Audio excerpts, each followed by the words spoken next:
ಇಲ್ಲಿ ಅಪ್ಪ ಅಮ್ಮ ಇಬ್ರು ಮಗನ ಎಜುಕೇಶನ್ಗೋಸ್ಕರ ಮನೆನ ಅಡ ಇಟ್ಟು ಓದಿಸಿದ್ರೆ ಕಬಡ್ಡಿ ಮಗ ಚೆನ್ನಾಗಿ ಓದ್ಬಿಟ್ಟು ಫಾರಿನ್ ಅಲ್ಲಿ ಸೆಟ್ಲ್ ಆಗಿ ನನ್ನ ಕೈನಲ್ಲಿ ಮನೆನ ಬಿಡಿಸ್ಕೊಳ್ಳೋದಕ್ಕಾಗೋದಿಲ್ಲ, ಮನೆನ ಮಾರ್ಬೇಡಿ ಅಂತ ಹೇಳ್ತಾನೆ. ಸಾಲನ ಕೊಟ್ಟವರು ಸಾಲನ ವಸೂಲಿ ಮಾಡೋದಕ್ಕೆ ಅಂತ ಹೇಳಿ ಪುಡಿ ರೌಡಿಗಳನ್ನ ಸಾಕೊಂಡಿರ್ತಾರಲ್ವಾ, ಇದ್ರಲ್ಲೊಬ್ಬ ಪಾಪ ಈ ಅಜ್ಜಿ ಹೊಟ್ಟೆಪಡಿಗೋಸ್ಕರ ಸಾರಿ ಬಿಸ್ನೆಸ್ ಮಾಡ್ತಾ ಇರ್ತಾರೆ. ಇವರು ಬಡ್ಡಿ ಸರಿ ಕೊಡ್ತಾ ಇಲ್ಲ ಅಂತ ಹೇಳಿ ಆ ಸಾರಿನೆಲ್ಲ ಎತ್ಕೊಂಡು ಹೋಗ್ತಾ ಇರ್ತಾನೆ. ಹೀಗೆ ಇರ್ಬೇಕಾದ್ರೆ ಒಂದಿನ ಪುಡಿ ರೌಡಿ ಈಗ ಇವ್ರ ಮನೆಗ್ ಬಂದು ಒಂದ್ ಹುಡುಗಿ ಜೊತೆ ಕೆಟ್ಟದಾಗಿ ಬಿಹೇವ್ ಮಾಡ್ತಾ ಇರ್ತಾನೆ. ಅದನ್ನೆಲ್ಲ ನೋಡೋದಕ್ಕಾಗದೆ ತಾತಪ್ಪ ಈಗ ಕೈಯಲ್ಲಿದ್ದ ಕತ್ತಿನ ತಗೊಂಡು ತಲೆಗ್ ಚುಚ್ಚಿ ಅವನ್ನ ಖಾಲಿ ಮಾಡ್ಬಿಡ್ತಾನೆ. ಅದನ್ನೀಗ ಅವ್ನ ಹೆಂಡತಿ ಬಂದ್ ನೋಡಿ ಭಯ ಬಿದ್ಬಿಡ್ತಾಳೆ. ಈಗ ಅವಳ ಬಾಯಿನ ಗಟ್ಟಿಯಾಗಿದ್ದು ಅವಳನ್ನ ಫಸ್ಟ್ ಸಮಾಧಾನ ಪಡಿಸಿ ಈಗ ಅವನು ಒಂದ್ ಮೂಟೆದಲ್ಲಿ ಕಟ್ಟಿ ಯಾರು ಇಲ್ಲದೆ ಜಾಗ ಕೆಳ್ಕೊಂಡು ಹೋಗಿ ಅವನನ್ನ ಸುಟ್ಟಾಕ್ಬಿಡ್ತಾನೆ. ನೆಕ್ಸ್ಟ್ ಡೇ ಈಗ ಮತ್ತ ಜಾಗಕ್ಕೆ ಹೋಗಿ ಆ ಬೋನ್ಸ್ ನೆಲ್ಲ ಕಲೆಕ್ಟ್ ಮಾಡ್ಕೊಂಡು ಅಲ್ಲಿಂದ ಒಂದ್ ಫ್ಯಾಕ್ಟ್ರಿಗೆ ಬಂದು ಅಲ್ಲಿ ಓಡ್ತಾ ಇದ್ದ ಮಿಷಿನ್ ಒಳಗಡೆ ಈಗ ಈ ಬೋನ್ಸ್ ನೆಲ್ಲ ಹಾಕಿ ಅವ್ನ ಇದ್ದ ಅನ್ನೋದಕ್ಕೂ ಕೂಡ ಗುರ್ತೆ ಇಲ್ದಾಗೆ ಖಾಲಿ ಮಾಡ್ಬಿಡ್ತಾನೆ. ನೆಕ್ಸ್ಟ್ ಈಗ ರೌಡಿಗೊಬ್ಬ ಹೆಂಡತಿ ಇರ್ತಾಳಲ್ವಾ, ಅವಳಿಗ ಗಂಡ ಕಾಣಿಸ್ತಾ ಇಲ್ಲ ಅಂತ ಹೇಳಿ ಪೊಲೀಸ್ ಸ್ಟೇಷನ್ ಬಂದು ಕಂಪ್ಲೇಂಟ್ ಕೊಡ್ತಾಳೆ. ಅವ್ರೀಗ ಅವ್ನ ಫೋನ್ ನ ಟ್ರ್ಯಾಕ್ ಮಾಡಿದ್ರೆ ಕೊನೆಗಿದ್ದು ಈ ಅಜ್ಜಿ ಮನೇಲಿ ಅಂತ ಗೊತ್ತಾಗುತ್ತೆ. ಅವರು ಈಗ ಇವ್ರ ಹತ್ರ ಬಂದು ವಿಚಾರಿಸಿದಾಗ ಇವ್ರು ಮಾತ್ರ ನಮಗೇನು ಗೊತ್ತಿಲ್ಲ ಅಂತ ಹೇಳ್ತಾರೆ.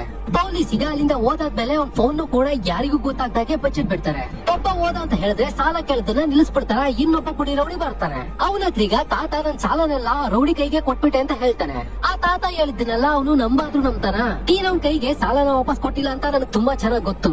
ಇನ್ಮೇಲೆ ಈ ಮನೆ ನಂದು, ಈ ಮನೆನ ಹರಾಜಾಗ್ತೀನಿ ಅಂತ ಹೇಳಿ ಅಜ್ಜಿನಿಗ ಹೊರಗಡೆ ಎಳ್ದು ಸಾಮಾನೆಲ್ಲ ಹೊರಗಡೆ ಎಸ್ಬಿಟ್ಟು ಮನೆನ ಲಾಕ್ ಮಾಡ್ಕೊಂಡು ಹೋಗ್ಬಿಡ್ತಾನೆ. ಆ ತಾತನು ಈಗ ಅವನು ಸಾಯಿಸಿದ ಪಾಪ ನಮ್ಮನ್ನ ಈ ತರ ಕಾಡ್ತಾ ಇದೆ ಅಂತ ಹೇಳಿ ಪೊಲೀಸ್ಗೀಗ ಕಾಲ್ ಮಾಡಿ ಕರೆಸ್ಕೊಂಡು ನಿಜನೆಲ್ಲ ಹೇಳಿ ಆ ಫೋನ್ ಕೂಡ ಕೊಡ್ತಾನೆ.